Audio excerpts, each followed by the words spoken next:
Hey guys, it's Sinner here. I just wanted to make a quick guide on Nemesis Unlimited Behavior. Basically, this mod is a alternative to the standard mod you would see that's been out for a long time, the Forest New Idols in Skyrim. Basically, it is a tool to import things like animations and more complex things about character models and how they move.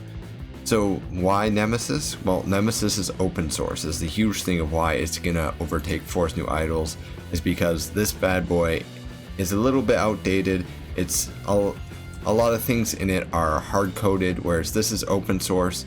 Anybody can get the code and access it. So what you're gonna want to do when you come to this, I'm gonna put a link to this in the description when you come here to download this mod. The thing you'll want to pay attention to is make sure you grab the most recent version, which should always be at the top, and then always check the description to make sure that it is applicable to your version of Skyrim. Currently, this version is merged SE and Legendary Edition, so normal Skyrim with the DLCs and Skyrim Special Edition can now install this, whereas previously it was two separate units. So all you have to do to get this bad boy started, click on it, and then down at the bottom we'll have the three files. If you are a mod developer, the bottom files are for you, but for us who just want to run our mods, we pick up this guy right here. It downloads. We're gonna extract this guy in the folder, so let's go in here. Oh, he's gonna take a few seconds. We'll just go here more directly. We'll go like so, close that, and then open it. So we go down to the downloads.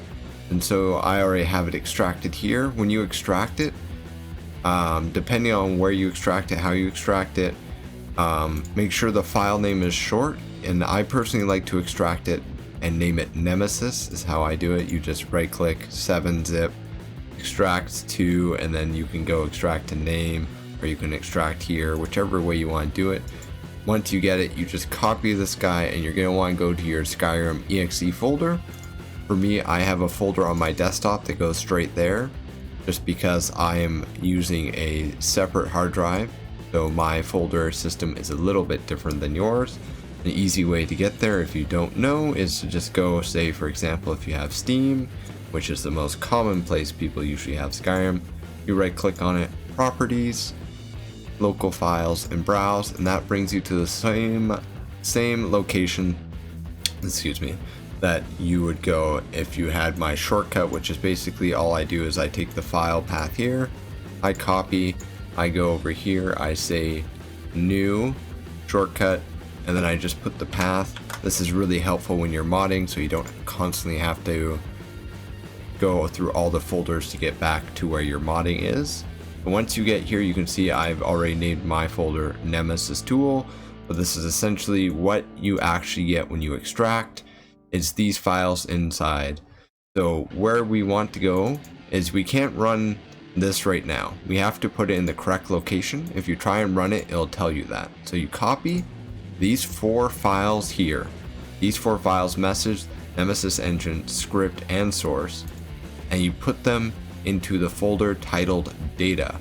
And this is the folder that is right next to your Skyrim exe. This folder is the folder it needs to be in to run. So you just paste the contents here.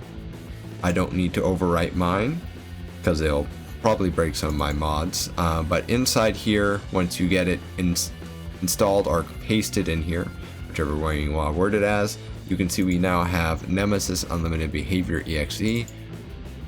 Get this open. So you can see it has a few things in it. So you can see this list right here is mods that are currently have compatibility or patches that Nemesis have already done. So you just select your patch if you had the appropriate mod. Some mods don't even need the patch, they can just be run. So the first thing you do once you get this guy open is update engine. Once it finishes updating the engine, then you can go launch Nemesis if you selected one of these options, or if you don't have any applicable mods, then you can just click launch Nemesis anyway.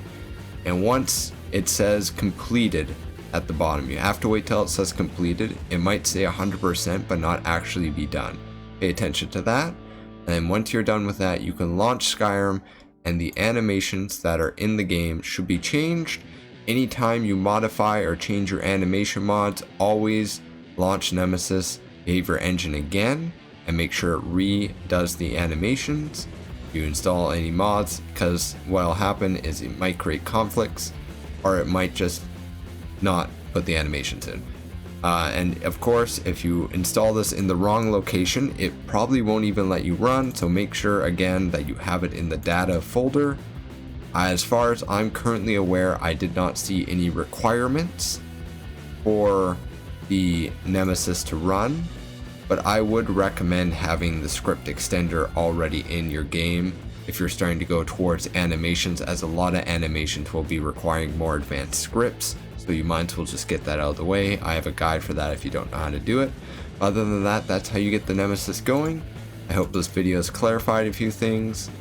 And if you have any questions, of course, always feel free to comment below and ask away. Thanks for watching.